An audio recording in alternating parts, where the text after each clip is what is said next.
Estimadíssimos irmãos e irmãs, muito boa noite. Que bom a parceria de vocês, todas as quartas-feiras, se encontrávamos para darmos continuidade a esse estudo, para a gente de grande valia, para o nosso conhecimento, do despertar da alma. Eu acho tão interessante, eu sempre sou fã demais incondicional da obra de André Luiz, pela didática magnífica como ela é trabalhada, né? A continuidade dos assuntos, a não repetição deles, de forma que concatene nossos entendimentos, nossas compreensões. E aí, Manuel, no decurso do recebimento das obras de André Luiz, nos ensina, nesse livro maravilhoso aqui, Deus Conosco, esse livrão bacana aqui, que são os bastidores das psicografias de Chico, notadamente também na de André Luiz. E ele relata, Chico, através das comunicações de Emmanuel, que essa obra A Vida do Mundo Espiritual é o fruto do pensar, é o fruto da análise de 12 extraordinários mensageiros do bem, 12 sábios, que concatenou essa gama de assuntos importantes dentro da perspectiva dos ensinos do Evangelho de Jesus, com o propósito de despertar a alma humana, trazendo assuntos cotidianos, mostrando as repercussões de nossos atos, porque somos seres bidimensionais, todas as nossas ações refletem aqui, também no mundo espiritual. Então, é trazido de forma muito bela, com a didática muito apropriada, numa linguagem acessível, tratando assuntos muito interessantes, de só que ao lermos e a vivência do Evangelho de Jesus, trazido nas exemplificações, nós nos situamos, que não tem como a gente não ter passado, visto, ou conhecer alguém que está passando por essa situação. E é importante que a gente tenha a compreensão de que ações nossas em relação a fatos como esse, como eles reverberam aqui no futuro de cada um de nós. Então, é um material profundamente reflexivo, muito reflexivo, e que a gente, ao ler, se toca assim, meu Deus, o que é que eu estou fazendo na minha encarnação? Será que eu estou me pautando em conformidade com os ensinos que Jesus nos colocou? Ou mesmo com a programação, como diz André Luiz, que me foi confiada, até porque todos nós temos um mapa reencarnatório com nossa história, o que precisamos fazer, com quem precisamos encontrar. Então, essa obra é magnífica por essas razões. Essa obra número 6, que estamos estudando, Libertação, vamos estudar hoje o capítulo 9, Perseguições Individuais. Perseguidores individuais. E também a gente vê a gama de informações interessantes que essas obras trazem. Essa, por exemplo, traz coisas muito interessantes, a ambiência das comunidades das regiões trevais, de expiações graves, os quadros graves, os perfis das criaturas que lá estão. Né? Traz também informações muito interessantes a respeito desse grande embate, ou desse diálogo, de como se dá esse embate entre as criaturas da luz e as criaturas das trevas, a diferença de tratamento, de forma de tratar de vimos um diálogo no capítulo anterior, no capítulo 8, ao diálogo de Gúbio, o enviado por Matilde, a mãe do próprio Gregório, na busca de salvaguardá-lo e resgatá-lo das regiões trevais, como é o tratamento doce, educado, gentil, amoroso, né? E vimos também o contrário, da criatura representante das trevas, no caso o Gregório, um juiz orgulhoso, importante, um sacerdote, né? Indelicado, grotesco, intimidador, uso da força. A gente nota claramente as diferenças da forma do tratamento, da forma de como age cada um deles, né? A gente vê toda uma estratégia magnífica da luz, a forma adequada, porque por nós sabemos que todos os enviados de Deus têm todo um suporte por trás deles, caso seja necessário um resgate, caso o risco é muito grande, mas todo um cuidado, um planejamento vigoroso, de sorte que a operação seja bem estabelecida, por isso um tratamento meticuloso. Então, é muito interessante ver isso. Esse diálogo foi muito interessante. Vamos ver também aqui alguns outros aspectos interessantíssimos, por exemplo, como é a estratégia do próprio emissário da luz diante de um processo grave de obsessão. Vamos estudar no capítulo de hoje o resgate, a tentativa de resgate de Margarida, a filha de Gubi, encarnações passadas, que for esposa também de Gregório, encarnações passadas, todo o trabalho que e um processo de obsessão terrível, cruel, brutal. E a gente vai ver que, por exemplo, os obsessores nem sempre são aqueles que têm alguma coisa a ver, que odeiam obsidiar. Não, existem alguns que são instrumentos das entidades mais infelizes, né? Então, ver também a ambiência dos tempos religiosos, é uma coisa interessante. Vamos estudar o ambiente da missa, Entretanto, pode-se imaginar o ambiente da missa como das outras religiões também. Como é que se dá essas criaturas das luzes e das trevas e das sombras nesses ambientes? É interessante todos esses aspectos analisados. Então, começa assim o capítulo 9. Lembrando que depois, no capítulo passado, depois do diálogo importante demais de Gúbio com Gregório, depois do embate bastante interessante, que toda a estratégia de Gúbio funciona, ele pede, então, para interceder por Margarida, que está prestes a desencarnar, fruto de um processo brutal de obsessão, mais de 60 criaturas estão obsidiando, amando de Gregório, e eles, olha, é muito tarde, porque ela já estava a perecer, ela está em tempo de morrer já e tal, porque o objetivo é esse. Eu quero que ela venha, eu preciso dela aqui. Imagine, porque disse que ama e tem uma contradição, como é que alguém ama e submete alguém a um sofrimento desse, né? Coloca isso. Mas eles, olha, mas eu não queria que ela viesse revoltada comigo, né? E então eu vou submeter um sofrimento tão grande a ela, pelos processos obsessivos, que ela vai pedir para morrer diante do sofrimento tão grande. E ela está mais dócil a receber aqui o meu carinho. Veja que coisa interessante, né? Mesmo assim, Gúbio, com todo o traquejo de identidade elevada, convence-o a ser encaminhado, ser mandado, para juntar-se à equipe dos obsessores, como se fosse um deles, para tentar trabalhar dessa possibilidade de resgate dela. Até porque disse Gúbio a ele, a Gregório, que havia todo um projeto das entidades venerantes, inclusive a mãezinha dele, o próprio Gregório, Matilde, no sentido de resgate dela, de transformação naquela encarnação que ela estava viva, sofrendo um processo de encarnação, de obsessão grave. Havia todo um projeto de redenção, de transformação dela, e a transformação dela seria muito bom, porque ela renovar-se-ia e podia dar o amor que tanto o Gregório queria. Olha que interessante, a argumentação que eu chamei de checkmate no final do capítulo passado. Então, ele começa assim esse capítulo 9, diz assim: no dia imediato, pela manhã, imediato o quê? Ao diálogo entre Gúbio e a equipe, no caso André Luiz e Eloy, com Gregório, onde fora determinado, onde fora assegurado que o pedido de Gúbio para ser encaminhado, para ser apresentado à equipe que estava obsidiando e tentando levar à morte Margarida. Então, no dia imediato pela manhã, em companhia de entidades ignorantes e transviadas, que equipe é essa? Os emissários de Gregório, né? Lembrando que Gregório é um grande sacerdote, detentor de grande poder, um grande juiz desse mundo das trevas, e ele tinha todo um séquito, uma equipe gigantesca que trabalhava para ele, a equipe de ignorantes. Dirigimos-nos para a confortável residência, onde espetáculo inesperado nos surpreendia. Quando eu falei espetáculo inesperado, não está dizendo espetáculo, imagina uma coisa bonita, ao contrário. Era um espetáculo horrendo, de dor, de sofrimento, de angústia, né, de crueldade. O edifício era enorme, disse ele, que anunciava a aristocracia dos moradores. Ali morava alguém bem aquinhoado economicamente falando, né? Não só pela grandeza da linha de André Luiz, mas pelos jardins que rodeavam. Então, alguém que vivia ali tinha uma condição econômica bastante interessante. Era alguém representando a aristocracia do poder econômico. Nós vamos ver lá na frente, no capítulo vindouro, que é a casa do próprio pai de Margarida, que era um juiz importante, etc., etc. E ela morava lá na companhia do esposo.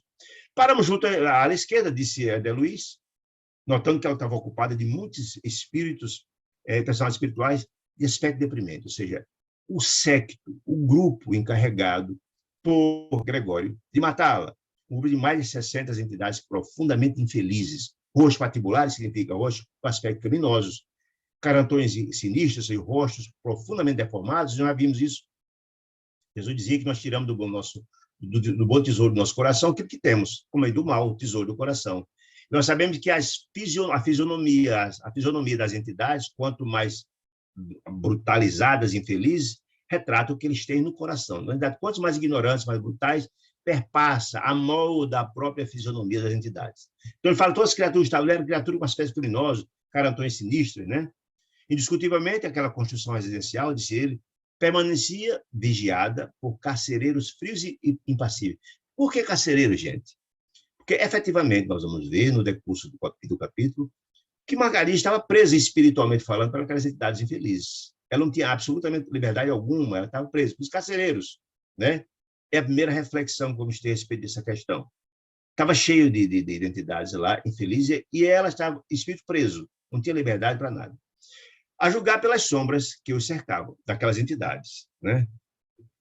Ou seja, existia toda uma vigilância das entidades do grupo de Gregório, para que, na verdade, não se evitar que algum eventual tentativa de resgate viesse a acontecer, algo do gênero, né?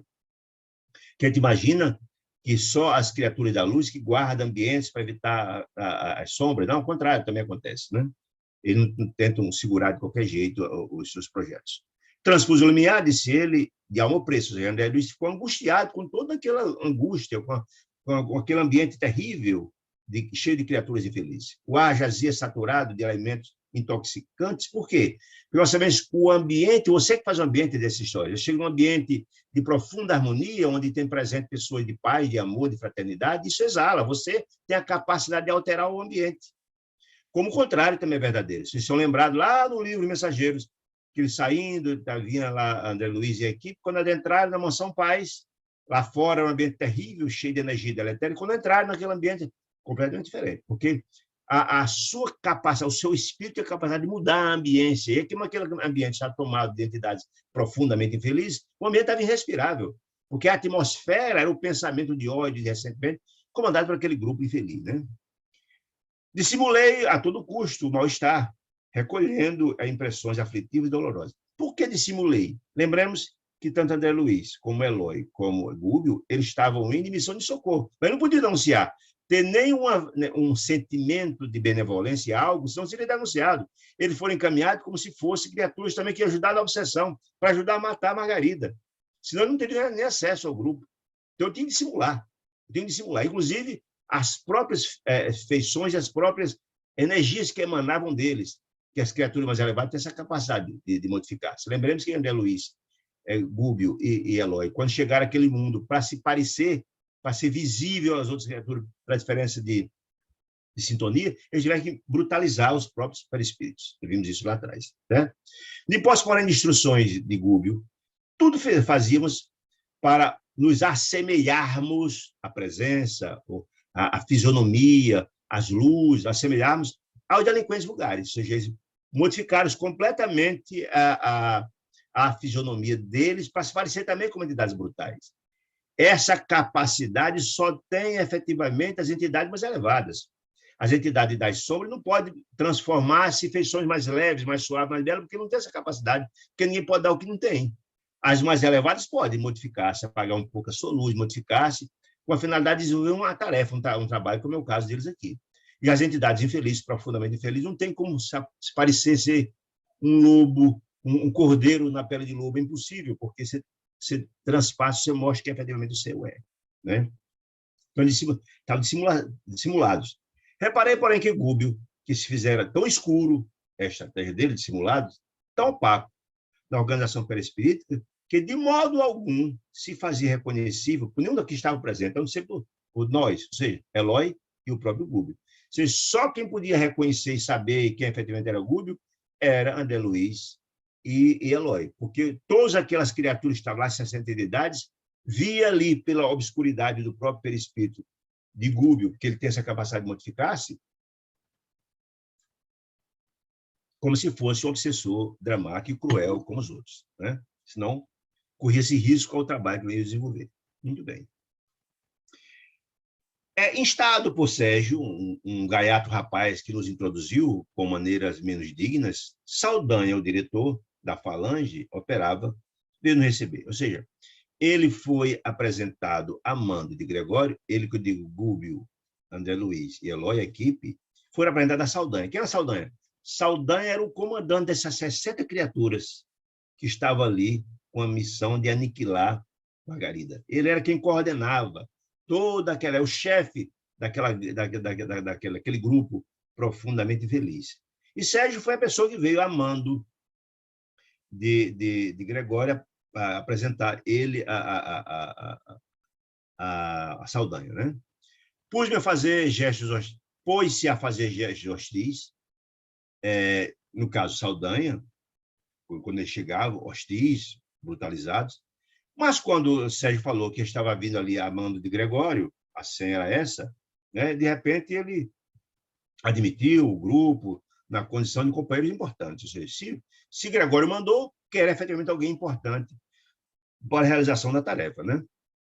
Então, perguntou Saldanha a Gúbio, o chefe, no caso Gregório, deliberou apertar o seco, ou seja, ainda apertar mais o cerco cruel da própria Margarida, que já está numa situação dramática? Perguntou ele a Gúbio. E Gúbio confirmou, sim. Gúbio tinha que dissimular tudo para não ser notado, né? De modo vago. Desejamos examinar. Aí Gúbio então disse a Saldanha, a gente precisa examinar as condições em que ela se encontra e auscultar a própria doente, para saber o quadro que a gente pode dar a nossa contribuição no sentido de aniquilá-la mais rapidamente. Aí então disse Saldanha, a jovem senhora vai cedendo, ou seja, ela está indo. Devagarinho, esclareceu a singular personagem, indicando-nos vasto corredor entulhado de substâncias fluídicas detestáveis. Por quê? Volto a dizer, todo aquele ambiente estava envolto com mais de 60 criaturas das trevas. Então, todo aquele ar que se respirava ali estava absolutamente modificado por as energias daquelas criaturas infelizes. Quando eu falo ar modificado, é preciso entender o seguinte, o fluido cósmico universal é uma energia que está em todo canto.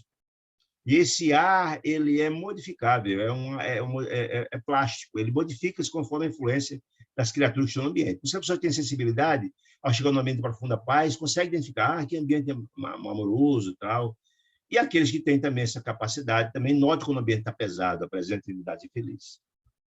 Então, acompanhou-nos um tanto solícito, Saldanha, a equipe de Gúbio, mas desconfiado de alguma sorte, né? E em breve deixou livre para a entrada na cama do casal. Ou seja, deixaram a equipe de Gúbio, André Luiz e Eloy, no quarto onde estava Margarida.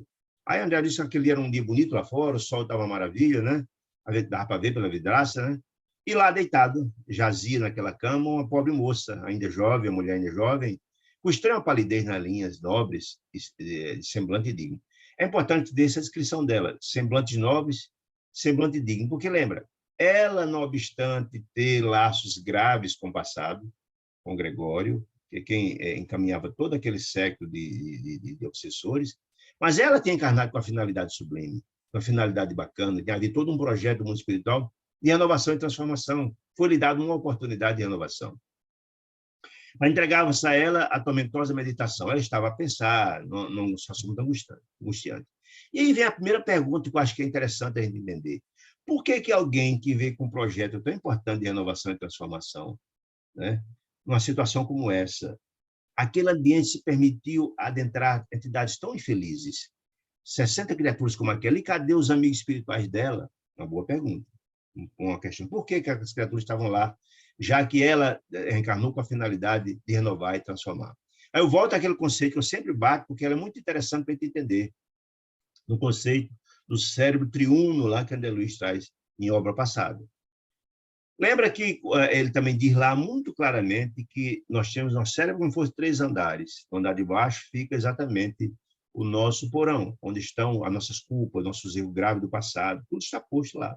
Como efetivamente ela teve uma conduta bastante reprovável no passado, foi dito isso através do diálogo entre Gúbio e o próprio Gregório, que ela tinha feito uma coisa muito grave, ela tem esse sentimento de culpa profundo dentro do coração dela. Ou seja, é algo que ela precisa se trabalhar, do mal que ela fez no passado. E esse elo da culpa é um elo muito apropriado para o processo de obsessão. É o freste, é o calcanhar de Aquiles, digamos assim, de onde passa esse processo todo. Por aí, e porque efetivamente ela tinha contas com o passado, né? É que efetivamente Gregório conseguiu encaminhar toda essa equipe para perturbá-la profundamente. A grande missão dela, e não é fácil, é exatamente vencer esse processo com renovação, etc, etc. Entretanto, o processo de ajuda estava chegando. Lembramos que o próprio Gúbio estava lá em nome de Matilde com finalidade de restaurá-la, de resgatá-la, de evitar a morte dela, né? Mas só mostrar por que de repente não tinha ninguém ali buscando, em princípio, salvaguardá-la, e aquela quantidade imensa de entidades infelizes se encontravam naquele ambiente. E aí a gente vai ver um pouco mais na frente, que a própria residência dela, de Margarida, existiam várias criaturas ali, encarnadas inclusive, que tinham um monte de culpas. Você não ajudava na ambiência do local. Porque a gente sabe que quando existe pessoa elevada no ambiente, essa elevação, essa grandeza da alma, a luz que exala, o costume, o hábito da oração, etc., etc., como diz André Luiz, as residências que têm o hábito de fazer a oração, de fazer o evangelho lá, é uma fortaleza contra o mal.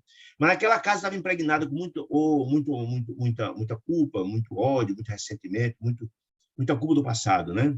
Então, havia... Por isso que não existia, digamos assim, a guarda dos emissários da luz naquele ambiente. Compreendi, diz André Luiz, que atingimos a intimidade de Margarida, a obsidiada, que Gúbio visava socorrer, né? Muito bem. Aí começa a escrever, então, o que estava acontecendo lá, quando tiveram acesso ao local onde Margarida estava deitada no quadro. Ela começa a escrever todo o quadro dramático da obsessão que ela estava sofrendo em função da determinação de Gregório. Então, dois desencarnados de horrível aspecto fisionômico inclinavam-se confiantes e dominadores sobre o busto, a área do busto da enferma, né? Submetendo-a à complicada operação magnética. E aí também é interessante, nos capítulos passados que eu estudado isso, que o magnetismo é utilizado, não é de hoje, desde que o mundo é mundo, e tanto é utilizado para o bem, como é utilizado para o mal. Os processos dos passes espíritas, os processos de cura, Jesus utilizava do magnetismo, os apóstolos usavam do magnetismo, e os nossos casas espíritas, o passe, que é a base da energia magnética, etc., que consegue transformar. Mas também é profundamente utilizado para as entidades do mal. Depende de onde vem esse magnetismo, do bem ou do mal. Nós já vimos isso nas obras passadas. Vimos várias situações como essa, né? Muito bem. Então, no caso, essas duas entidades estavam fazendo um processo de magnetização terrível sobre o busto de Margarida, certo? Tem alguém com o microfone aí aberto, por favor. Muito bem. Essa particularidade, Sandra Luiz, do quadro ambiente, dava para espantar. Ou seja, a situação que os dois magnetizadores estavam sobre o busto de Margarida era terrível. O efeito, a forma grotesca e desumana como o trabalho estava sendo feito. Assim, no entanto, o meu assombro foi muito mais longe, não só por ter visto esse quadro, de ver os magnetizadores lá em cima no busto dela, aplicando energias terríveis. Não, mas assombrou André Luiz foi quando ele concentrou seu potencial de atenção na cabeça da pobre Margarida. E ele ficou impressionado com o que viu. Gente, preste atenção nessa informação, ela é muito interessante. Quando ele analisou a cabeça da menina, viu naquela cabeça dezenas significa várias dezenas de corpos ovoides. Você lembra que estudou ovoide em 2 capítulos passados? Muito bem. Quem são os ovoides? São espíritos que perderam o corpo, eles têm só a casa mental. É tipo como se fosse uma bola, a casa mental, onde o espírito está lá. Onde a mente eles se encontram. Pequenas bolas. Diz que dezenas dessas entidades infelizes, dezenas de ovoides, dezenas estavam na cabecinha da pobre, da Margarida. Dezenas, de vários tamanhos de cor púmbrea. Púmbrea significa de chumbo, cor chumbo, cinzenta, né? Assemelhantes a sementes vivas atadas ao cérebro de Margarida através de fios tenuíssimos, sutilíssimos, cuidadosamente dispostos na medula alongada. Vê só. Então, está dizendo que, além dos magnetizadores que estavam lá fazendo um trabalho brutal sobre o busto dela, dezenas de ovoides estavam ligados ao cérebro da pobre da Margarida, né? E a gente vai ver uma característica interessante, eu tinha até falado um pouco lá atrás. Vocês estão lembrados de 2 capítulos passados, quando vimos aquele caso daquela senhora, que estava sofrendo com o processo de vampirização de três ovoides, que ela tinha, ela era senhora escrava, e tinha utilizado, contribuído com a morte deles, com ódio era muito grande dos ovoides para com ela. Nesse caso aqui não era o contrário. Aqueles dezenas de ovoides não tinha nada contra, em princípio, Margarida. Eles estavam sendo utilizados, instrumentos para o processo obsessivo. Então, veja como é interessante. Essas entidades embrutecidas, não são esses como os outros, são utilizados. Essa equipe de 60 criaturas que estavam aí, por exemplo, fazendo um trabalho de obsessão em Margarida, quase nenhum deles tinha nada contra a Margarida. Mas eram criaturas tão brutalizadas que eram utilizadas pelas entidades das trevas para ser instrumento para prejudicar o trem. Então, veja que coisa interessante. A obra dos perseguidores desencarnados era meticulosa e cruel, ou seja, havia um plano traçado por quem? Por Gregório, com a finalidade de matá-la, efetivamente, submetê-la a um profundo sofrimento. Margarida pelo corpo perispírito, jazia absolutamente presa. Por isso que ela fala os carcereiros, ela não tinha, o espírito não tinha liberdade nenhuma.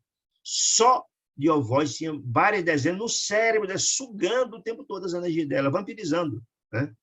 Não só os truculentos perturbadores, que o tempo todo assediavam, perturbavam, mas também a vasta falange de entidades inconscientes. Quando ele fala que inconscientes, entende os ovoides.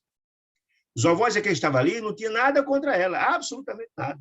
Mas eram instrumentos utilizados pela entidade das trevas, no caso lá é o Gregório, para sugar as energias dela, sugar, vampirizar, com o propósito de que ela não só sofra todas as injunções disso, enfraquecimento, sugando as energias dela, mas a gente viu lá no caso daquela senhora, que essas entidades ovoides, eles pronunciam, falam, e pelo cérebro da doente, do obsidiado, ouve as alegações dele. Não só ouvem, mas sente a presença. Imagine, 30, 40, 50, são dezenas, ninguém sabe quantas entidades, o tempo todo sugando as energias, se ouvindo, a angústia, saber que estão ligadas a você, preso, sem poder fazer nada. Imagine que dramático, né? Que se caracterizava pelo veículo mental, que se lhe apropriavam das forças, vampirizando-a em processo intensivo. Imagine, 30, 40, 50, 60 criaturas sugando suas energias o tempo todo. Então, você fica fraco, sem energia, ouvindo, lamentos terríveis, sentindo a presença da entidade infeliz, sem ver, né? Mas ouvindo, sentindo a presença deles. Isso é uma coisa dantesca, terrível, um terror imenso. Em verdade, disse André Luiz, já observava, diz André Luiz, por mim, grande quantidade de casos violentos de obsessão, mas sempre dirigidos por paixões fulminatórias. O que significa isso? Ou seja, as criaturas que tinham ódio do obsidiado é quem estava obsidiando. Mas nunca tinha visto um caso daquele. De uma quantidade imensa de obsessores que não tinha absolutamente nada contra ela, Margarida. Nada. Mas eram só instrumentos de tortura, de crueldade do inimigo que utilizava dessas criaturas com propósito sinistro de vampirizá-la, de torturá-la e levá-la à morte. Entretanto, disse ele, ali verificava um caso tecnicamente organizado. E havia todo um planejamento, que normalmente os processos de obsessão não há planejamento. Se eu tenho ódio, vai lá, se junta, se houver brecha, possibilidade, se junta e fica lá perturbando dia e noite. Naquele, não. Naquele havia um planejamento, havia todo um projeto, um plano cruel para atingir os objetivos, né? Evidentemente, disse ele, que as formas ovoides haviam sido trazidas pelos hipnotizadores que se orientavam o quadro. Está dizendo, ele está dizendo com essa informação, os ovoides têm nada contra ela, foram trazidos com o propósito de submetê-la a esse processo de vampirização terrível e sugar suas energias e causar um sério quadro de sofrimento. Aí André disse, olha, eu nunca tinha visto isso. Eu tinha visto obsessões graves, mas dessa natureza eu nunca tinha visto. Com a devida permissão, analisei a zona física hostilizada. Permissão, porque, na verdade, quando Gúbio chegou e foi dito que ele estava vindo a mando de Gregório, foi possibilitado a análise, porque Gúbio pediu a Saldanha que tivesse acesso para escutá-la, examiná-la e tal.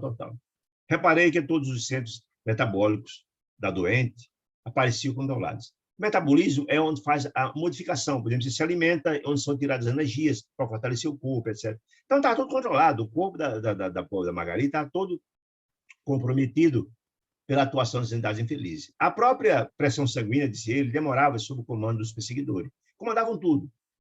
Por isso que o processo dela estacionava muito dramático, que ela estava próximo do processo de desencarne dela. A região torácica apresentava apreciáveis feridas no tórax da pele, as feridas na pele. E examinando essas feridas, vi que a enferma inalava substâncias escuras que não somente lhe pesavam nos pulmões, mas que refletiu sobretudo nas células e fibras conjuntivas, causando os ferimentos, as ulcerações na epidemia. Ou seja, era um caso dramático. A ideia era a falência múltipla dos órgãos para ela perecer o mais rápido possível. A vampirização era incessante, ou seja, essas dezenas e dezenas de ovoides sugando o tempo todo. As energias usuais do corpo pareciam transportadas às formas ovoides, que se alimentavam delas automaticamente, no movimento indefinível de sucção. A gente viu também lá nos Obreiros da Vida Eterna que os ovoides existem, muitas das vezes os processos de vampirização acontecem, no caso de ódio e ressentimento, mas muitas das vezes não, por assimilação. você tem assimilação, e muitas das vezes acontece esse processo. Por isso que foi dito com muita clareza lá no capítulo passado pelo Gregório, que o mundo das trevas tem um controle muito grande sobre nós encarnados, porque nós guardamos sintonia com esse mundo, e eles sugam nossas energias, eles são sanguessugas nossos, eles sobrevivem das nossas energias, porque guardam similitude conosco. O único paraíso que a sanidade das trevas conhecem é exatamente nós da encarnação, da Terra, os encarnados, porque não conhecem a luz. Então, acham que a única forma, o paraíso deles, é a dominação, a brutalidade, a sucção e o assalto das energias de nós encarnados. Veja que coisa interessante. Lastimei, disse André Luiz, a impossibilidade de consulta a Gúbio, que estava ocupado e tal. Naquele momento não havia vamos para conversa, para diálogo. Porque Gúbio, naturalmente, se tivesse livre, disse ele, mas esclarecimento mais amplo sobre aquele quadro dramático que André Luiz viu, que nunca tinha visto nada parecido. Mas concluí que a infortunada senhora, no caso Margarida, tinha sido colhida através do sistema nervoso central, de vez que os propósitos sinistros dos perseguidores, comandados por Gregório, se faziam patentes quanto à vagarosa destruição das fibras e células nervosas. Ou seja, o grande objetivo da destruição das células nervosas era o enlouquecimento dela. Esse era o objetivo. Se você está lembrado na conversa de André Luiz, de Gúbio, com Gregório, que ele falou que, na verdade, ela estava prestes a ser internada no hospital, que aí chegou um momento de sofrimento tão grande que ele ia pedir para morrer. Ela estava numa situação muito difícil. Inclusive, se ele estava... A destruição das fibras de células nervosas levaria à loucura. Ela estava prestes a enlouquecer diante do quadro dramático que essas energias estavam sendo acionadas, succionadas, mas também o agravamento em todo o corpo dela estava sendo comprometido. Margarida demonstrava, disse André Luiz, exausta e amargurada. Claro, por que exausta e amargurada? Exausta porque tem mais dezenas e dezenas de ovóides sugando as energias dela. Imagine aí, frágil, toda a energia que sugava nas alimentações, no metabolismo do alimento, eles sugavam tudo, não tinha mais energia para nada. Pô, coitada, né? E amargurada por quê? Porque ela sentia a presença daquelas entidades o tempo todo sugando as energias dela, sentia a presença. Os diálogos, as angústias dos ovoides, ela sentia no psique dela, né? Não via, mas sentia no psique. Pela situação torturante, né? Dominadas as vias de equilíbrio do cerebelo, envolvidos nos nervos ópticos, pela influência dos hipnotizadores. Ou seja, não só eram os ovoides, os hipnotizadores estavam lá fazendo o tempo todo o trabalho. Os seus olhos espantados davam ideia dos fenômenos alucinatórios submetidos. Ou seja, essa alucinação, não só pelo processo dos hipnotizadores, mas pelo tempo todo, as energias trocadas, os sons emanados, pelos próprios ovoides. Era aterrorizante, efetivamente, né? Interrompi com espanto as observações de André Luiz acuradas. Lembremos que essas observações ficam mais fáceis, porque André Luiz foi médico na Terra. Então, tinha toda mais uma facilidade de nos trazer subsídios, informações do ponto de vista médico, da parte orgânica. Ele traz muitas informações sobre isso, dos órgãos afetados, etc., porque tem essa capacidade, além do processo que já tem atingido, de observação pelo crescimento espiritual dele, a fim de verificar a atitude psicológica do nosso orientador. Ele de repente, interrompeu a análise que fazia do corpo físico e espiritual de Margarida para sentir a energia que vinha do orientador, se tinha alguma orientação, se tinha alguma informação. A psicologia, a atitude psicológica do nosso orientador, e é importante também que a gente entenda, né, que as entidades que têm assimilação, no caso, que têm sintonia um com o outro, eles falam mentalmente com o outro, no processo de telepatia, né? Isso que ele estava aqui, a atitude psicológica do nosso orientador, que é Gúbio, que se arriscava a aventura de socorrer aquela senhora doente que amava por filha muito querida do coração, porque ela, efetivamente, Margarida, fora filha de Gúbio em encarnações passadas. Esforçava-se Gúbio, disse André Luiz agora, para não trair a imensa piedade. Imagine que situação dantesca. Você chega a ver um filho numa situação prestes a desencarnar, numa situação sendo brutalmente violentada por todos os aspectos, brutalizados. Mas ele precisava manter equilíbrio, porque se ele desequilibrasse ali, se ele anunciar a situação dele, que ele estaria ali não para resgatá-la e não para contribuir com o trabalho da morte dela, que efetivamente a única forma que ele tinha de agir gradativamente foi se filtrar na equipe de obsessores Essa foi a estratégia estabelecida e combinada, inclusive, com o Gregório, certo? A enferma conduzida à morte. Muito bem. Dentro de minha condição, e aí é interessante mostrar a distinção e a diferença da evolução do próprio André Luiz com o de Gubbio, dentro da minha humanidade, com a sua humanidade, reconheci que se a doente fosse tão cara assim para mim, disse ele, não havia vacilado no momento nenhum, disse ele. Mostra que ele é inexperiente, porque qualquer atitude inesperada ali denunciaria a situação deles e o trabalho iria todo de água abaixo.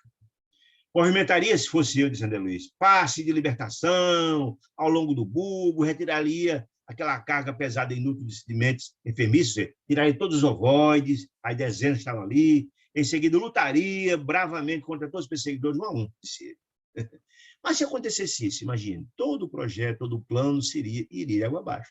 O objetivo não seria atingido. Ou seja, seriam denunciados? Como reagiria Gregório numa situação como essa, que não queria perder o controle de jeito nenhum? Poderia, inclusive, levar à morte dela mais rápido ainda. Como é que agiria ele? Todo o trabalho, Gregório colocaria todas as equipes em cima deles, todo o trabalho daria errado, não só do resgate e da melhoria da própria Margarida, como o próprio resgate de Gregório. Havia todo um planejamento imenso da espiritualidade maior. E no CA, não CA, nós se vê na espiritualidade elevada, é que não há improviso. Improviso das entidades com pouca elevação. Unidades elevadas têm um projeto altamente meticuloso. E lembrando que Gubbio estava ali, mas a equipe, por determinação das entidades sublimes, e Matilde, espírito altamente iluminado, é a mãe de Gregório, que tinha por trás dela maiorais, que eram os amigos dela, etc, etc. Havia todo um trabalho imenso, que não poderia jamais, se, na verdade, Gubbio agisse assim, ele não teria sido encaminhado. Só se encaminha, não se dá uma missão maior que a pessoa pode levar. Que pode resolver. Então, Gubbio era um espírito experimentado, acostumado com esse tipo de coisa. Jamais agiria assim, de forma atabalhoada, como André Luiz imaginou, mostrando que, efetivamente, não tinha experiência nesse sentido. Mas Gubbio, disse ele, porém, não procedeu assim, de jeito nenhum. Fixou a paisagem aflitiva, com inequívoca tristeza, que ele estava triste, mas logo após, demorou a olhar bondoso em Saldanha. Quem é Saldanha? É o chefe do grupo de obsessores. Olha a estratégia dele. Tentar, de alguma sorte, tocar o coração de Saldanha. Para tocar no coração do chefe, do guardião do trabalho, tentar, de alguma sorte, começar a penetrar no trabalho que precisava fazer. Como a pedir impressões mais profundas. Ele mandou um ar de simpatia, mandou uma energia de simpatia ao cérebro de Saldanha. Secretamente tocado, ou seja, Saldanha tocado pelas emanações de simpatia de Gubbio, pelo impulso positivo de Gubbio, o chefe da tortura, que era Saldanha, se sentiu na obrigação, pelo gesto de simpatia, de prestar informações sobre o quadro. Olha, estamos no serviço mais ativo, disse ele. Foi intensificado o trabalho visando a morte de Margarida há cerca de 10 dias, precisamente. O trabalho se intensificou mais, disse ele, né? Resoluto. A presa, no caso, a Margarida, foi colhida em cheio, ou seja, todo o trabalho encaixou bem e ela está na situação final. Infelizmente, disse ele, não contamos com qualquer resistência. E aí é interessante aquela informação que eu coloquei antes. Por que não tinha resistência?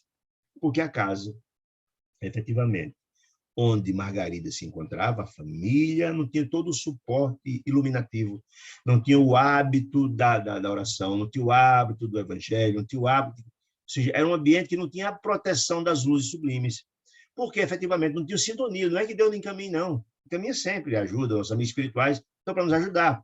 Nós vimos em André Luiz, nós temos, além do amigo espiritual, o anjo da guarda, tem um amigo espiritual da família. Entretanto, essa sintonia ele só atua se tiver sintonia, se não tiver paciência. E aquela família, infelizmente, não tinha sintonia com as entidades iluminadas. A própria Margarida, que veio em missão de elevação e transformação, mas era uma luta muito grande, porque a casa dela não ajudava muito nesse processo. Então, só não havia resistência de Saldanha. Aqui o trabalho ia ter sido fácil, porque não tem resistência, não houve nenhuma resistência. O trabalho não foi obstaculado hora nenhuma. Mas lembre-se que Deus não desiste de ninguém. E o próprio Gubbio, André Luiz e Eloy era essa resistência chegando. Mas até então não havia essa resistência de Saldanha. E Saldanha também não sabia, teve a menor ideia que eles estavam a serviço da luz, né? Se vierem colaborar conosco, diz Saldanha, saibam que, segundo acredito, não tem muito trabalho a fazer, que o negócio está muito bem encaminhado, nos próximos dias ela vai perecer. Mas algum dia, disse ele, e a solução se fará por esperar. A meu ver, disse André Luiz, Gúbio conhecia todas as peculiaridades do assunto, e é óbvio que sim. André Luiz, Gúbio não ia partir para uma missão dessa sem conhecer os mínimos detalhes. Volto a dizer, ele tem todo o suporte de Matilde e do grupo todo que dá apoio no trabalho dessa natureza. Mas, disse André Luiz, no propósito de evidente captar simpatia de quem? De Saldanha, o chefe do grupo de torturadores, interrogou. E o marido, Saldanha, dela, de Margarida? Aí Saldanha esclareceu, o sorriso de desdém, né? De escárnio, né? Infeliz, não tem a menor noção de vida moral. Não é mau homem. Todavia, no casamento, foi apenas transferido de gozador da vida para um homem sério. Ou seja, não é alguém que tenha grandes méritos do ponto de vista espiritual. Não é alguém experimentado, com trabalho social, nada. A paternidade, se porventura acontecesse, disse ele, seria um trambolho, disse em tom sarcástico, falando do marido de Margarida. E filhinhos, caso recebesse, seria um curioso brinquedo. Hoje, disse, de repente, atingiu o que André Luiz que Gúbio queria. Mas hoje, ele, o marido dela, conduzirá a esposa, no caso Margarida, à igreja. E reforçando a reflexão sarcástica do ambiente, como se fosse uma gozação, afirmou. Vão à missa, eles vão à missa, na esperança de melhores, ou seja, melhora como? Nós estamos aqui dominando a situação, que melhoras? Vão levar à missa, mas não vai dar em nada, quer dizer, mais ou menos isso. Mas acabaram a informação, tristonho e simpático cavalheiro, disse André Luiz, em cuja expressão carinhosa identifiquei, de pronto, o esposo de Margarida entrou no quarto, aposento, com ela perguntando palavras amorosas, reconfortantes. Ou seja, ele tinha uma ambiência, uma empatia grande com a esposa, mesmo na situação que estava. Amparou-a, prestimoso, e ajudou a vestir-se com esmero. Para quê? Para levá-la à igreja, à missa. Ele está lá cuidando dela, né? Não obstante, Saldanha não ter visto nele nenhum mérito, mas efetivamente era uma pessoa carinhosa e amorosa com a esposa, né? Amoroso com a esposa. Depois de alguns minutos, notei, disse André Luiz, que os cônjuges, no caso, o marido e também a Margarida, acompanhados por extensa súcia, significa bando de crianças, que ele falou, infelizes, de perseguidores, tomaram um táxi na direção do templo católico. Interessante isso, né? Interessante isso. Pegaram um táxi para ele, Margarida e o esposo irem, mas a quantidade, o bando de criaturas infelizes foram juntos. Aí, foi interessante, no próprio carro. Diz André Luiz, o veículo, a meu ver, transformado como se fosse um carro de festa carnavalesca, entidades diversas, aboletava, cheio de entidades infelizes, né? Dentro e em torno dele, desde o paralamas, entidade em cima, no teto, tinha entidade infeliz, perturbadora, em tudo quanto era canto, né? Acompanhando o cortejo, né? Porque era o papel deles, ele estava lá o tempo todo junto, para não perder o controle da situação. Minha curiosidade de André Luiz era enorme. Como é que isso acontece? André Luiz foi cheio de perguntas, né? Descendo a porta do elegante santuário, descendo ele, estou na porta da igreja, né? Conversei, observei estranho espetáculo. E a partir de aqui, alguma coisa muito interessante, André Luiz começa a narrar. Como é o ambiente, a ambiência dentro de uma igreja? Isso, volto a dizer, o ambiente que ele narra dentro de uma igreja poderia ser em qualquer outra instituição religiosa, qualquer. Certo? Qualquer instituição religiosa. Olha só o que ele diz aqui. Um espetáculo estranho. A turma de desencarnados, em posição de desequilíbrio, era talvez 5 vezes maior do que a assembleia de crentes em carne e osso. Ou seja, veja que coisa interessante a gente entender. O ambiente que a gente vive, você é um planeta de expiações e de provas, nós somos dominados por essas criaturas infelizes, por isso que a gente tem que ter a compreensão do vigiar e orar que Jesus fala tanto. Nós somos mais influenciados pelas entidades, pelos espíritos que imaginamos. Muitas das vezes somos dirigidos por ele, diz Kardec, certo? E aqui é um fato. No ambiente que a gente está, normalmente do encarnado tem 5, 6 desencarnados, porque a quantidade de criaturas encarnadas é muito grande.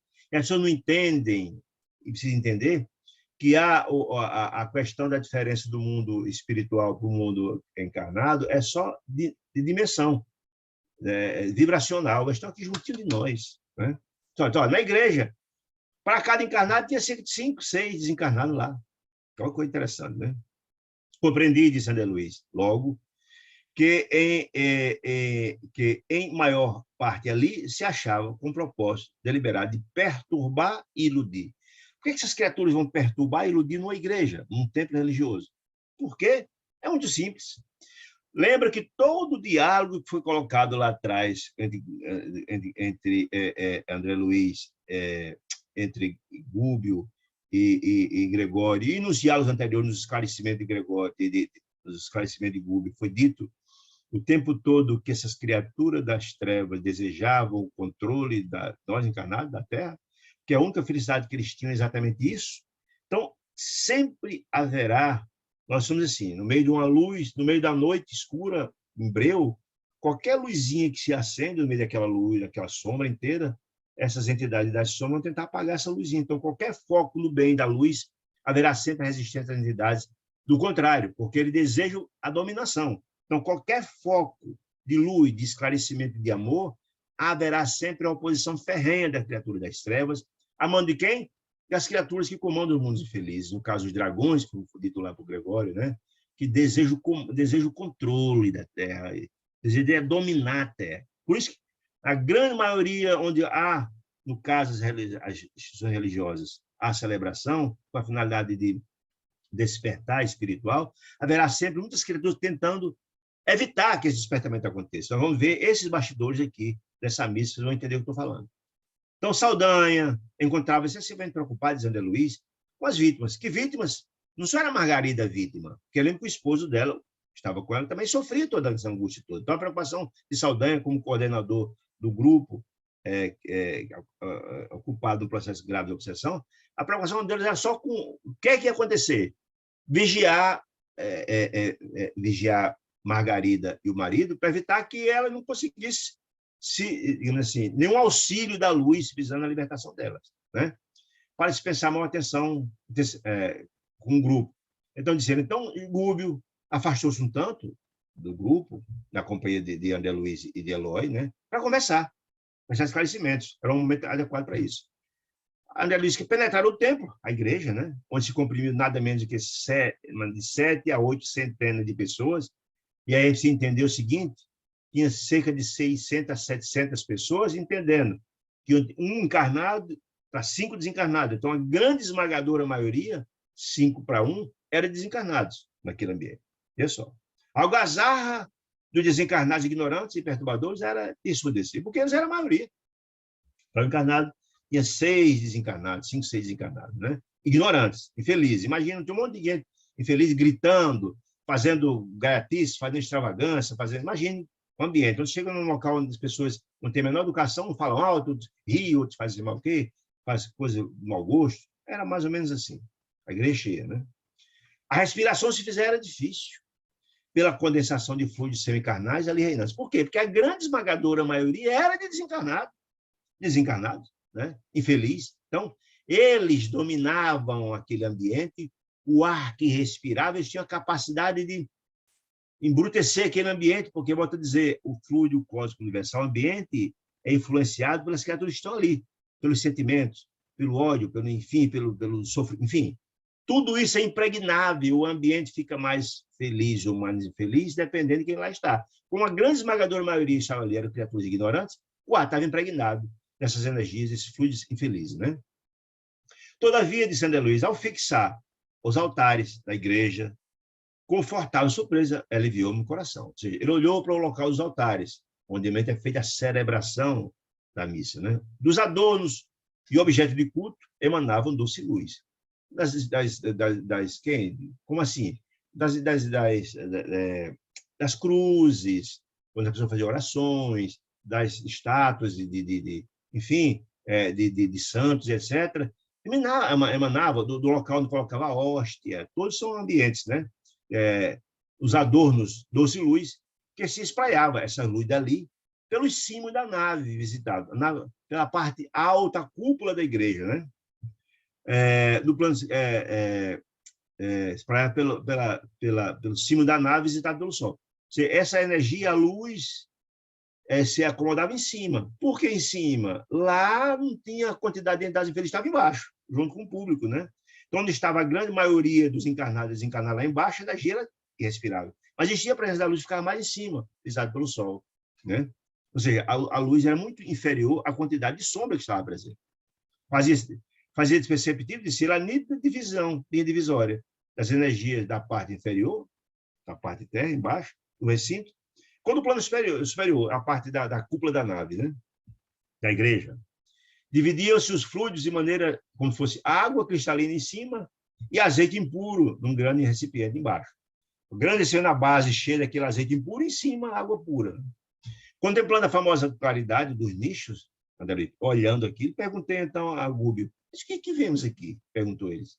Aí então Gúbio respondeu, eu lembro que o mandamento de Moisés trazia dizia o seguinte, que o homem não deve fazer imagens de esculturas para representar a paternidade celestial. Sandé Luiz perguntou, mas se o escultura não está lá em Moisés, que o homem não deve cultuar a imagem de barro, a imagens, etc, etc, etc, não deve fazer isso? Aí Gúbio disse, é verdade.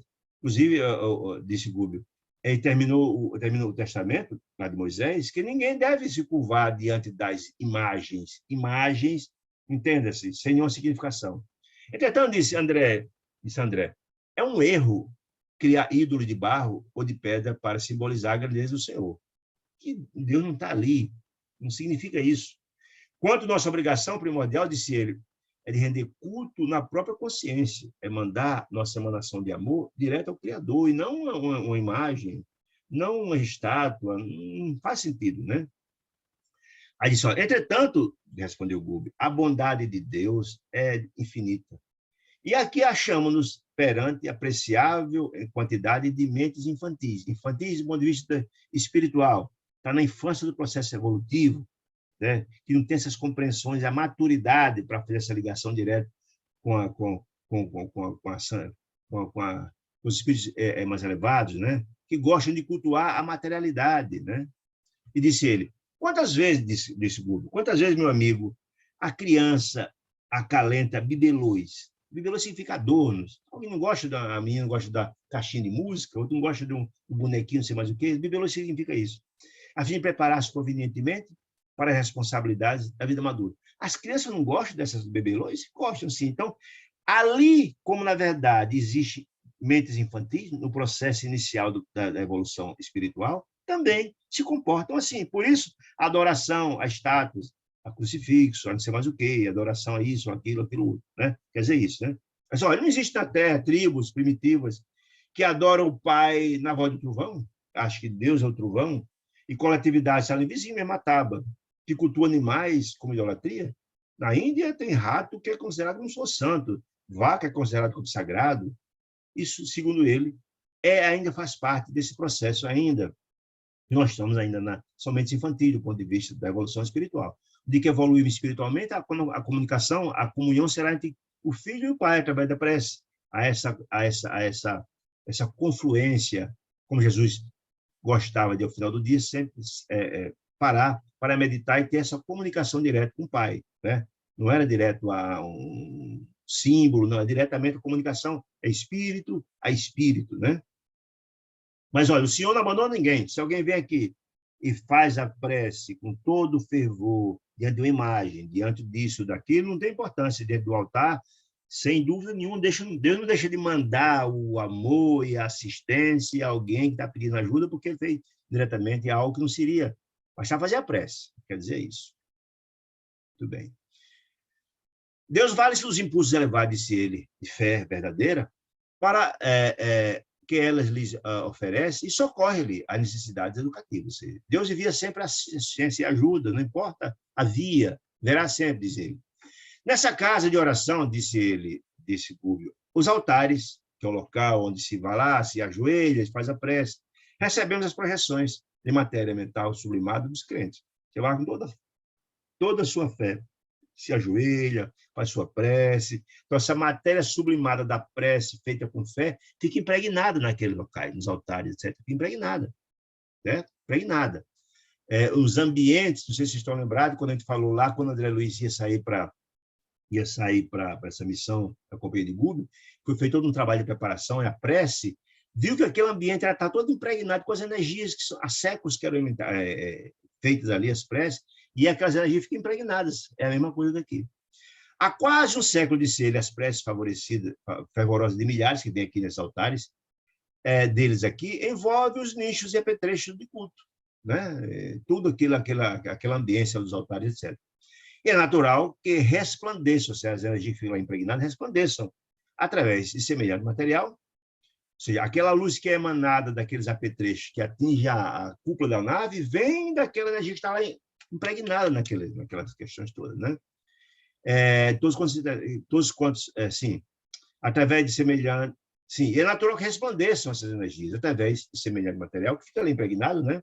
Os mensageiros celestiais distribuem essas dádivas espirituais com todos que sintonizam com o plano superior. Ou seja, se você vai à casa espírita, se você vai a um templo evangélico, se vai à igreja católica, não importa qual, se você vai lá com o propósito de fazer a comunhão com Deus, como também na sua casa, etc., você vai lá, faz uma prece verdadeira e tem o coração voltado lá em prece, em orações, essas bênçãos são repartidas por você por sintonia. Se eu tenho sintonia com o bem, eu crio a sintonia com a luz porque eu estou com a luz no meu coração. Isso é simples de entender, como também o mal, né? A luz que nos oferece, que oferecemos ao céu, em prece, em amor e tal, serve de base às manifestações do céu para a terra. Ou seja, essas energias sublimadas, esse quantum de Deus, volta em benefício daqueles que têm sintonia com ela. É distribuída, né? As energias que promanam dos céus caem o tempo todo. Se você recepciona, você tem a capacidade de distribuir, de direcionar. E a prece é uma forma de intercessão para com o próximo, para você mesmo, etc. Ante a ligeira pausa, alonguei o olhar na multidão de Sandra Luiz, bem vestida, vocês estão na igreja, os encarnados, bem vestidos para a missa, né? Quase todos, Sandra Luiz, as pessoas que estavam ali, que ostentavam nas mãos delicados objetos de culto, um terço, se lá alguma coisa, da novena, revelavam-se mentalmente muito distantes da verdadeira adoração à divindade. Estava ali, estava, mas não estava. Ou seja, não estava ali com o propósito de ter essa comunhão com Deus. Estava ali apenas participando, talvez até para dar satisfação para si próprio, para a família, para a sociedade. Eu fui à missa hoje. Mas se você foi lá, só foi, não comungou, não comunhou, não houve a comunhão, não é comungar, não houve a comunhão sua com Deus em sentimentos, em atos, aí não adiantou muito. É isso que ele vai mostrar aqui com toda tranquilidade. Muito bem. Mas, olha, o halo vital, a aura, de que se cercavam, a grande esmagadora dos encarnados estava ali, definia pelas cores de baixo padrão vibratório que se acolhiam. Porque se fosse de alto padrão vibratório, gente, não estava aquela quantidade imensa de entidades encarnadas lá. A quantidade de criaturas encarnadas estava ali em 5:1, porque eles estavam na companhia de pessoas que eles, por sintonia, eles eram atraídas. Olha que interessante. É isso mesmo, né? Se tivesse só pessoas iluminadas ali, eles sequer essas criaturas iam ser atendidas para lá. Vão por sintonia, né? Em grande parte dominavam o pardo escuro, essa aura, e a cinzento carregado, ou seja, energias profundamente deletérias, né? Em alguns, pior ainda, eram rubros negros, pretos e vermelhos, denunciavam cólera, vingança, que aos nossos olhos não conseguiu disfarçar, porque as entidades espirituais tinham essa capacidade de enxergar essas energias harmoniosas essas energias que promandavam o espírito deles. Eles, André Luiz, Gúbio e também Eloy, certo? A entidade desencarnada, disse André Luiz, desencarnados, em deplorável situação, espalhavam-se em todos os recantos, nas mesmas características. Por que mesmas características? Porque eram atraídas pelas criaturas encarnadas que estavam ali. Atraídas, sintonia. Tudo na vida é sintonia. Se tivesse criaturas profundamente iluminadas, eu vou te dizer, certamente a atração não seria dessas criaturas. Eles não teriam atração nenhuma e não estariam ali. Reconheci, disse André Luiz, que os crentes elegantes, encarnados, ainda mesmo que desejassem orar com sinceridade, precisariam despender imenso esforço. Por quê? Por uma questão muito simples. A influência do meio é aquela imagem que eu coloquei aqui há pouco. Nós temos uma noite de luz fechada, escuro total. Uma luzinha que se acende no meio da escuridão, essa escuridão vai tentar fazer apagar essa luz. Então, todos aqueles que desejam se esforçar para atingir a luz serão objeto das criaturas e das sombras para que não logre isso, porque eles desejam dominar, não desejam que alguém se liberte. E nós vimos que, por exemplo, alguém deseja ir para uma instituição religiosa, nós vimos isso com a literatura espírita, alguém que deseja ir, que tem um desejo de transformação, de renovação, na hora dá uma dor de cabeça, há uma briga com a esposa, com o filho, para não ir. As entidades infelizes fazem tudo para que você não vá efetivamente para o templo religioso, porque se você for, você pode esclarecer, pode efetivamente assimilar conceitos, vai se libertar dos processos de obsessão. É isso que ele está dizendo aqui, né? Então, mesmo se a pessoa for à igreja e tem que fazer um esforço muito grande para fazer uma prece de verdade, criar essa conexão nossa da criatura com o Criador, porque sofrerá uma influência do meio, sem dúvida alguma, assim está me dizendo. A liturgia iniciou o início da cerimônia, da missa. Vai começar a missa. E ele começa aqui, então, a narrar os bastidores da missa. Uma coisa interessante. Além daquela quantidade imensa de entidades infelizes que estavam ali, alguém tentava fazer uma prece e era o tempo todo assediado por entidades infelizes. Com a sombra de São Luís, para mim, de São Luís, o sacerdote, o padre, e os acólitos, que significam os coroinhas, que estavam auxiliando o padre. Não obstante dirigirem para o campo de luz do altar, onde estava impregnada a luz das orações e das preces dos devotos de tantos anos, né? Envergando soberba vestimenta, a vestimenta é belíssima, né? Normalmente as pessoas usam uma soberba, uma vestimenta muito bonita, né? Pelo menos de fora, né? Jaziam em sombras, tanto o sacerdote, o padre, como os coroinhas em sombras. Ou seja, as sombras emanavam do seu perispírito. Estava distante, muito longe de ser criaturas santas, ao contrário. Sucedendo mesmo com os assistentes. Todas as criaturas estavam ali ajudando na realização da missa, do mesmo jeito, envolto em sombras. Não tinha ninguém iluminado ali. Que coisa interessante, né? Não significa que você é um religioso, você é um palestrante espírita, que você é um dirigente espírita, que você é santo, está longe de ser, muito, muito longe de ser. Se você não vivencia aquilo que diz, todas as religiões são boas, desde que você pratique. São caminhos para Deus? São, desde que você vivencie aquilo. E quem não estudou o livro, voltei e assista. Leiam o livro, voltei, que vocês vão entender isso que eu estou falando. Onde Frederico Figner narra o seu retorno ao mundo espiritual, e ele foi vice-presidente da Federação Espírita Brasileira. Vale muito a pena ler para a gente entender mesmo a nossa própria conduta. É um alerta muito interessante. Entretanto, disse André Luiz, procedem de mais alto, espiritual, 3 entidades de sublime posição hierárquica, se fizeram visíveis na Santa Mesa. Aonde? No local de celebração. São os enviados de Deus, tentando distribuir essa idade divina, de tocar a alma de alguém, que cria sintonia com ele, naturalmente. Deus não força ninguém absolutamente nada. Com evidente propósito das entidades venerandas, e ali, semear o benefício divino, tocar a alma de alguém que Deus tenha preparado para. Ninguém vai forçar ninguém a nada, mas alguém que se esforça para se renovar, tem ali a presença dos emissários de Deus, sempre dispostos a sintonizar e dar toda a assistência necessária. Magnetizava essas 3 entidades venerandas, magnetizavam a água, se fluidificavam a água, portanto, a água benta é a mesma história da água fluidificada, minha ideia. Tem água benta, as entidades venerandas fluidificaram a água, colocaram, expostas à água, saturando de princípios salutares e revitalizantes, curativos, restaurativos da força, como acontece dizer nas sessões do espiritismo cristão, na casa espírita, é a mesma ideia.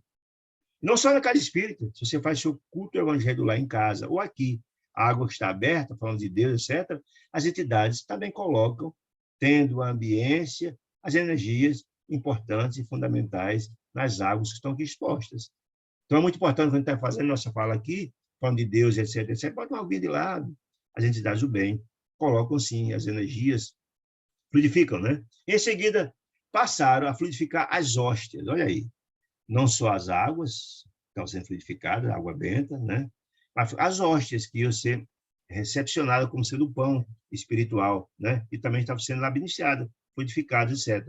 Transmitindo energias sagradas, afina com textura, no caso, as hóstias, né? Admirado, voltei a observar a plateia. André Luiz, depois de ver toda essa... olhar para o padre, os coroinhas, ver que estavam envoltos de sombras, ver as entidades superiores fluidificando as águas e as hóstias, olhou então agora a plateia que estava assistindo a missa. Mas os irmãos de ignorância que ofereceram, que operavam no templo, estavam lá, em grande maioria, sem corpo físico, os encarnados, tanto quanto ocorria com os encarnados, nem de longe registravam a presença dos nobres emissários espirituais. Não.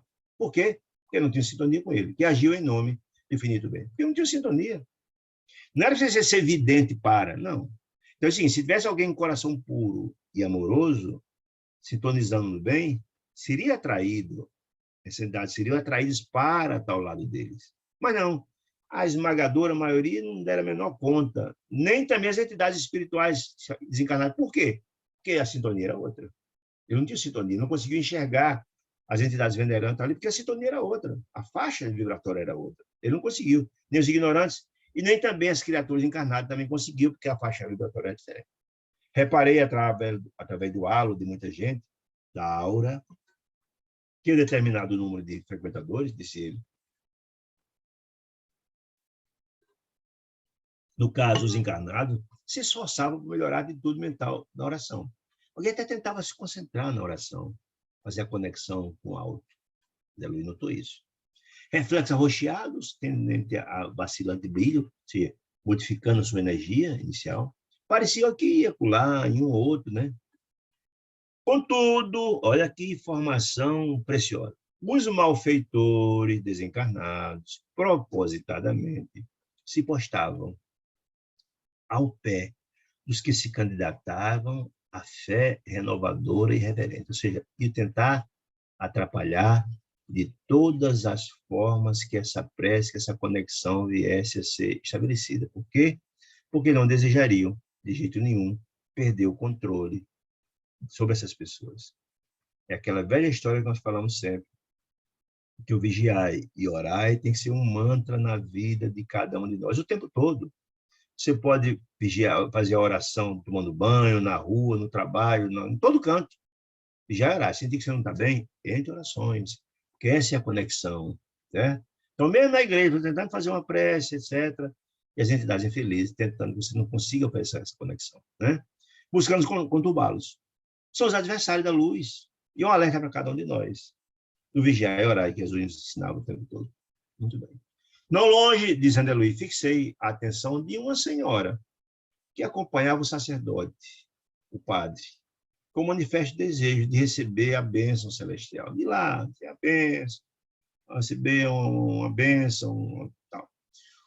Os olhos úmidos, está emocionada, e os tênues raios de luz, que ela era portadora, que se projetavam na mente, naquele momento, diziam da sincera aspiração, ela desejava efetivamente a vida superior, buscar o pão do espírito ali, naquele instante. Lhe banhavam no pensamento devotado, essa aspiração do pensamento devotado. Entretanto, olha aí, de novo o alerta para a gente, né? Dois transviados da nosfera desencarnados, percebendo a esperança construtiva que ela estava prestes a buscar essa luz, tentava anular-lhe a atenção. E, segundo o que me foi permitido, verificar, lhe sugeriram reminiscência de baixo teor, inutilizando a tentativa. Ou seja, na hora que ela foi lá com um propósito, chegando próximo do sacerdote, com um propósito de renovação, chegaram as entidades felizes e colocaram na mente dela, a intuição dela, de lembranças não tão bacanas da vida dela, né? Aí caiu a faixa vibratória. Olha aí, a perturbação, né? Lembrar de algumas coisas que ela fez não edificantes. Lembrar naquela hora para cortar o fio, digamos assim, para a ligação não acontecer efetivamente. Veja que coisa impressionante. Voltei-me para Rubio de Sandra Luiz, que explicou: ah, meu filho, disse Rubio, a história de gênios satânicos atacando devotos de várias matizes, de várias religiões, não importa qual, é, no fundo, absolutamente verdadeiro. Você está vendo agora aí. As entidades das sombras perturbando aqueles que estão desejando a luz. Precisa uma persistência, uma determinação, e fazer efetivamente a transformação, a nossa reforma íntima, para efetivamente ser mais forte do que as energias contrárias. Né? As inteligências pervertidas, disse ele, incapazes de receber as vantagens celestes, porque os ignorantes, já vimos isso no capítulo passado, não conseguem entender a beleza do amor, da fraternidade, da sublimidade, da caridade, porque não conhecem a luz. Nada. O único que eles conhecem é a brutalidade, a ignorância, o domínio. Só o que eles sabem. O prazer que eles sentem na dominação, na brutalidade. São criaturas grotescas que não conhecem a luz. Tá aqui, ó. As inteligências pervertidas, incapazes de receber as vantagens celestes, porque não conquistaram essa beleza, a felicidade, transformam-se em instrumentos passivos, ou seja, são material usado das inteligências rebeladas, como os dragões que vimos lá, né? Que comandam aquele mundo de tremenda dor e utiliza aquele povo como massa de manobra para atingir o objetivo dele. Como lá os ovoides que foram utilizados lá na pobre da Margarida, né? São massas de manobra deles, são material utilizado por eles, né?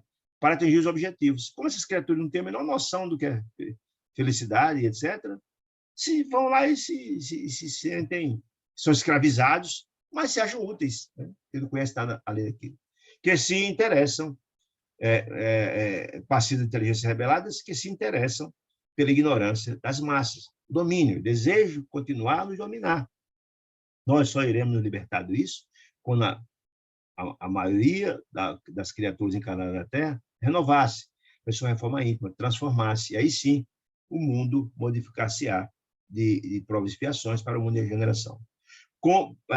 Disse ele, com lastimável menosprezo pela espiritualidade superior, que nos governa os destinos. Quem? Essas criaturas infelizes que dominam a Terra. Nós vimos isso, o perfil dessas criaturas naquele diálogo interessante no capítulo passado, do próprio Gúbio com Gregório, falar dos dragões, né? A questão da fé, disse ele, Gúbio, por isso mesmo, demanda trabalho individual dos mais persistentes. Qual? A reforma íntima, o trabalho no bem, a vivência do evangelho, dia e noite, e sempre a prece, criando a conexão do vigiar e orar, de que tanto Jesus falava. A confiança no bem e o entusiasmo de viver, que a luz religiosa nos infunde, disse Gúbio, modifica-nos a tonalidade vibratória, aquela luzinha que emana da nossa aura, ele modifica-se com a modificação. A modificação, gente, é de dentro para fora, não é de fora para dentro. A transformação, Jesus falava, onde está o seu coração, está seu tesouro. Você tira do seu coração as coisas boas que acham pode se tiver, mas se a coisa mais também se tira de lá. Então, a renovação é de dentro para fora, é a transformação interior, por isso que é a reforma íntima, né? Diz Gúbio, lucramos infinitamente com a imersão das forças interiores no sublimado idealismo da crença santificante a quem nos afeiçoamos. Então, dizendo em outras palavras, que todas, absolutamente todas as religiões são caminhos para Deus. Foi dito por Telésforo lá no livro Mensageiros. Todas, desde que você vivencie os ensinamentos que a religião nos traga. Não existe uma religião melhor que a outra. Não existe a predominância de uma relação. Não, todas são. Desde que você vivencie os conceitos que a religião traga. Foram criadas por Deus. Certo? Agora, se você só vai à igreja, ou vai ao templo, à casa espírita, ou vai ao templo evangélico, só vai e não transforma, não assimila as informações que são postas e tenta transformar-se, aí fica difícil, né? Todavia, o serviço real, isso é outra informação importantíssima, o serviço real que nos cabe não se resume só a palavras. Só dizer que faz parte da religião A, B ou C não modifica, não resolve nada. Você tem que colocar isso em obras. Dizia o apóstolo Tiago, que a fé sem obras é morta. Isso é fato. Se eu tenho todo o conhecimento, mas não vivencio, o que é, na verdade, a vivência? A caridade. A caridade nada mais é do que a vivência dos postulados que a fé nos traz, dos ensinos. Caridade, fraternidade, benevolência, indulgência, perdão. Isso é a materialidade dos ensinos trazidos pelas religiões. Então, se você só tem esse conhecimento, mas não pratica, não adianta. A reforma ainda passa por esse trabalho de realização do evangelho. Ou como dizia Paulo de Tarso, transformarmos em cartas vivas do evangelho. Isso é que importa. Ou como dizia que Dona Celeste gosta de dizer, que eu achei tão bonito, a orientação de Madre Teresa de Calcutá, que as mãos que trabalham são mais santas do que os lábios que oram. Não é só fazer oração se não vivencia elas, não é? A profissão de fé não é tudo. Não, não é só ter a fé, não. Você tem que botar essa fé a serviço. Que a fé sem obras é morta, como diz Tiago, o grande profeta. O grande apóstolo, melhor dizendo. Tiago, que era irmão de Paulo, né? Irmão de Pedro. A experiência da alma no corpo denso, continua afirmando Gúbio, de maneira fundamental, a experiência na alma, a reencarnação, é um aprimoramento, a finalidade é destinada ao aprimoramento do espírito. E nós, nos atritos da marcha, que o ser se desenvolve e se apura e se ilumina. Ou seja, não dá para fugir das responsabilidades, nós temos missões a cumprir. Não adianta fugir dela. Ou você enfrenta e resolve, porque nas quedas e levantas, só aprende a levantar quem cai, enfrentando as adversidades, a vencer suas adversidades, que nós vamos depurando, renovando. Se você adia esse processo, não vai crescer, não vai avançar. Você tem que se renovar. A dor ensina a gemer, diz o popular. Você tem que enfrentar a dor e vencê-las, né? Não obstante a tendência dos crentes, disse ele, em geral, a grande maioria, é de fugir aos conflitos da senda. Nós vimos isso lá nos Mensageiros, de alguém que veio com uma missão importante e fugir delas. A dia não resolve o problema. Ou você se renova, se não renova, vai continuar, vai só adiando o problema, né? Pessoas existem, disse ele, que depois de servir ao ideal religioso, se ela qual religião for, por 2 anos, pretende o repouso de 20 séculos. Aí fica difícil, né? O processo evolutivo ele é continuado. Ah, eu fiz uma caridade semana passada, uma ontem, passar não sei quanto tempo você vai fazer, não precisa mais ajudar ninguém. Não funciona assim. O processo de renovação ele é contínuo. Contínuo. Ninguém atinge o processo de renovação de melhoria se você não vivenciar isso, como dizia Madre Teresa de Calcutá, né? É o que está nos dizendo. Em todas as casas de fé, todas, não importa a religião, os mensageiros do Senhor distribuem favores e bênçãos compatíveis com a necessidade de cada um, ou seja, o quanto de Deus chega a qualquer um. Entretanto, é imprescindível, disse ele, não é aconselhado, é imprescindível que se prepare o coração nas linhas do mérito a fim de recebê-los. A emissão e recepção prevalece o imperativo da sintonia. Por que muitos que estavam ali ignoravam a presença dos benfeitores espirituais que estavam ali? Porque não tinham sintonia com eles, não adianta. Tinha uma ansiedade feliz, os que estavam do lado deles. Então, a questão de emissão e recepção, eu só emito aquilo que eu tenho, ninguém pode dar o que não tem. Ponto. E a recepção também. Como é que eu posso receber algo se eu não estou preparado para? É isso que está nos dizendo. Sem esforço preparatório, é impossível ambientar o benefício. É a questão da recepção que eu falei, né? Cada um de nós tem uma capacidade de receber. Nós vamos estudar no próximo livro, Entre a Terra e o Céu, logo no primeiro capítulo, numa palestra do benfeitor Místico Clarence, vai dizer isso. Todos nós, os recursos que promanam do coração do Pai cessam, eles jorram de cima para baixo, de baixo para cima, assim. Vem do coração do Pai, chega às culminâncias espirituais, chega às áreas de dor e profundidade, nos pântanos de dor e sofrimento, e volta. O tempo todo está lá para cá, esse quanto de Deus.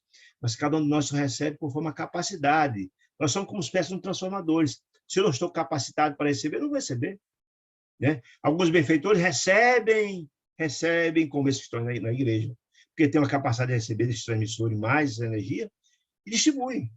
Entretanto, cada um recebe em conformidade com a situação que se encontra. Dizia lá, embalde, disse ele. Não seria a mesma coisa imporíamos de imediato a um homem selvagem, ignorante da selva, até num palácio de cultura moderna, ele sentia um peixe fora d'água, gente. É como pegar, por exemplo, um ser de profunda felicidade, um ser ignorante, um espírito ignorante, coloca no mundo espiritual feliz. Ele sentia um peixe fora d'água e seria infeliz lá, porque não tem nada a ver com aquele ambiente, não compreende aquele ambiente, seria um peixe fora d'água. Todos são diferentes dele. A mesma coisa colocar um selvagem diante de um palácio de cultura moderna, que eles sabem do que se trata, né? Aos acordes da música clássica, etc., preferia o ruído da níquel, que ele gosta de ouvir. Um cabum de cestos, de flechas, seria muito mais importante para ele do que a mais perfeita tecnologia dos parques industriais, porque ele não tem compreensão disso, não seria nenhuma utilidade para ele, não sabia operar, o que adiantaria? Portanto, disse ele, para que alguém se coloque no caminho das eminências, das elevações espirituais, é especial ser educado, o espírito, boa vontade, aceitando as sugestões de melhoria do serviço. O manancial está posto. Ou seja, o manancial didático está posto. Jesus trouxe o manancial mais sublime de todos, que é o Evangelho. Agora, é preciso não só compreendê-lo, vivenciá-lo, praticá-lo. Gúbio espraiou olhar pela da multidão que presenciava a cerimônia, a missa, aparentemente conflito, e acentuou. Mais detalhes interessantes aqui dos bastidores da missa, sem entenderem a beleza, né? Das informações, que volta a dizer, está falando da missa, mas pode ser em qualquer templo religioso. Em verdade, a missa, disse ele, é um ato religioso tão venerável, tão importante como qualquer outro, em qualquer outra religião, em que os corações procuram identificar-se com a proteção divina. Isso está na casa espírita, no evangelho, em qualquer lugar. Na casa de Umbanda, qualquer um. A presença dos emissários estão em todos os lugares, né? No entanto, disse ele, raros Raros são aqueles que trazem até aqui o espírito efetivamente inclinado, que é preparado para a recepção do auxílio celestial. É a questão da recepção. Se não está preparado, você não recebe, não está em condições, não cria sintonia. É para a formação de semelhante clima interior de si, e para a formação, para essa transformação, criar essa ambiência, essa receptividade, cada crente, além do serviço de purificação dos sentimentos, enobrecer-se, transformar-se, viver e praticar os sentimentos de nobreza, necessitará também combater a influência dispersiva e perturbadora que procede dos companheiros desencarnados que ele busca arrefecer o fervor. Orar e vigiar, tanto Jesus falava. Né, gente? Qual é a forma de, na verdade, a gente se livrar dessas entidades infelizes? Sentiu que algum não está bem, algum pensamento infeliz está passando? Entre em oração. Porque você corta essa sintonia. Na hora que você faz, entre prece fervorosa e verdadeira, você eleva a sua faixa vibracional. Eleva a sua faixa vibracional, você perde essa conexão que estava aqui embaixo. Se você enche o coração de ódio e ressentimento, você baixa a sua faixa vibracional, aí cria conexão com as entidades infelizes. Se você entra em oração verdadeira, é assim que acontece, né? Com o orgulho a prestar esclarecimentos importantes, alusivos à solenidade, enquanto a missa se caminhava para o final de São Luís. Ele aqui narra um restinho muito interessante. As vozes do coro, de repente foi no final da missa um coro de belas vozes, começaram a cantar, e as vibrações, a beleza da música, a musicoterapia, músicas religiosas e tal, que falam em gesto enobrecido, eleva as harmonias do ambiente, né? E Lúcia, ao longo da nave radiosa, aquelas vozes, talvez de crianças, esse é o mesmo dos corais, criou uma ambiência de vibração bacana. E vi de São Luís, num deslumbramento, que muitos espíritos sublimes penetravam o recinto, espíritos iluminados, de semblante glorificado, rumando para o altar, onde o celebrante elevava o cálice, com a hóstia e também, certamente, com o vinho, né? Depois de abençoar a sagrada partícula, que era exatamente a hóstia, né? Naquele momento, a música atraiu aquelas entidades espirituais. E eu lembro demais, quem lembra do nosso lar deve lembrar, que a música, lá em nosso lar, diz André Luiz, é muito comum, em todos os ambientes de trabalho, ter a música harmoniosa, a música edificante, porque o trabalho rende muito mais. Se cria uma atmosfera de paz, de fraternidade e harmonia. Então, é muito interessante o efeito positivo da musicoterapia, que cria toda uma ambiência. As entidades infelizes não gostam de música bela. As entidades infelizes, como mostrou André Luiz nos Mensageiros, gostam de música infeliz, batistaca, com letras de cunho grotesco, sexual, algo do gênero, duplo efeito, duplo sentido, etc, etc. Portanto, o efeito da música, o coral cantou uma música bela, as entidades generando, por sintonia, chegaram ao local onde ia ser feita a distribuição da hóstia, né? Intensa luminosidade fluía do sacrário. Que sacrário? O local onde está as obras, aquele depósito das hóstias, né? Dali. Por quê? Porque aquelas hóstias tinham sido iluminadas pelas entidades venerandas, fluidificadas, envolvendo todo o material do culto, as hóstias, o vinho. Mas, surpreendido, reparei que o padre, o sacerdote, ao erguer a oferta sublime, a hóstia apagou a luz que a revestia. Olha que impressionante. Com os raios cinzentos escuros que ele próprio expedia em toda a direção. Veja só, gente, o próprio sacerdote não tinha nada de iluminação, e ele, inclusive, estava prejudicando o trabalho que estava sendo feito ali pelas entidades venerantes. Logo após, quando se preparou para distribuir a hóstia, entre 11 pessoas que iriam comungar, humildes, a mesa adornada de um linho alvo bonito na mesa, tá? Notei que as hóstias no prateado recipiente que as custodiava eram autênticas flores de farinha iluminadas, porque elas foram fluidificadas, estavam lá postas para ser iluminadas, para ser distribuídas, né? Irradiando luz com tanta força as hóstias que o magnetismo obscuro das mãos do ministro, do padre, não conseguiam utilizá-las, que elas foram fluidificadas, né? Muito bem, coisa interessante. Todavia, à frente da boca, que se dispunha a receber o pão simbólico, ser de quem receber, das pessoas, enegreciam, como por encanto, porque as energias das entidades que eu receber eram energias infelizes e harmoniosas. Elas mudavam. Aquela energia posta não tinha sintonia. Muito interessante. Somente uma das pessoas todas que eu recebi as hóstias, uma senhora, ainda jovem, cuja contrição, contra os sentimentos de renovação e transformação, era irrepreensível, ou seja, era uma pessoa reta, digna, com sentimento nobre, recebeu a flor divina, com a pureza desejável, como ela tinha sido efetivamente fluidificada, né? Via hóstia, André Luiz, quando ela com a proposta na boca e todo o trajeto dela. Via hóstia, qual o foco de fluidos luminescentes, através da faringe, descendo na garganta, alojando-se-lhe a claridade em pleno coração. Ela, efetivamente, fora beneficiada com aquele pão sublime, porque ela tinha o quê? Receptividade.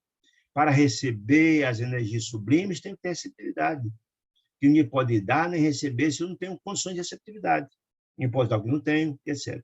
Intrigado, procurei Gúbio, que respondeu: aprendeste a lição, meu filho? Disse Gúbio. O celebrante, disse ele, o padre, apesar de ser consagrado para o culto, seu celebrante, é ateu e gozador dos sentidos, sem esforço interior de sublimação e renovação. Conhecimento ele tem, mas não vive o conhecimento. O que adianta? É um religioso, mas que não vive. É a mesma coisa que o espírita. Se eu venho aqui, falo, mas não pratico aquilo que falo, não adianta nada. Eu tenho que dar utilidade, vivenciar aquilo que falo. Isso que interessa. A mente, disse ele, do sacerdote, está longe do altar. Está longe, para longe. Ele está aqui, mas não está. O espírito está no outro canto. Acha sumamente interessado em terminar logo a missa, com brevidade. O padre, a preocupação é terminar logo. De modo a não perder uma leve discussão de divertimento. Porque ele está planejado, está doido para terminar. Mas ligado mesmo aqui, coração ligado a Deus, não está. Quanto aos que compartilham a mesa eucarística, os auxiliares deles, cheios de sentimentos rasteiros e sombrios, eles mesmos se incumbem de anular as dádivas celestes em que lhe tragam, antes que lhe tragam benefício merecido. Ou seja, não tem receptividade também do mesmo jeito, isso que quer dizer, né? Temos aqui grande quantidade de crentes, disse ele, mas muito poucos amigos do Cristo e servidores do bem. Terminada a missa, dispensou todo mundo e tal. Quando terminou a missa, era algazarra no final, como se fosse um bocado de passarinhos. Não havia ninguém ali pensando no que foi dito, sentindo, contrito, de coração voltado para Deus. Não, parecia aquele monte de gente, um monte de passarinho naquela confusão, certamente influenciado também pelas entidades felizes que estavam lá, né? Absorto as minhas reflexões, que vi e aprendeu, disse André Luiz, que tive a observar, André Luiz, Eloy e também Gúbio, né? Foi para ajudar a enferma, Margarida, que ia voltar para casa, no regresso lá. E as entidades felizes todas acompanharam. Veja, gente, quanta informação bacana. Eu queria saber mesmo se vocês têm alguma dúvida do que foi tratado o conteúdo aqui. Impressionado com tanta informação bacana e que serve de alerta para cada um de nós. Como é que nós estamos procedendo, gente? No dia a dia, na vida, no nosso tempo religioso que a gente frequenta. Como é que a gente age? Nossa sintonia está com quem? Então, são reflexões maravilhosas. Eu queria, se tiver alguma pergunta, puder responder, será um prazer. Se não, agradecer demais a companhia de vocês, muito. Pedir que Deus dê uma semana de luz e paz a todos. Fiquem com Deus. Saúde e paz.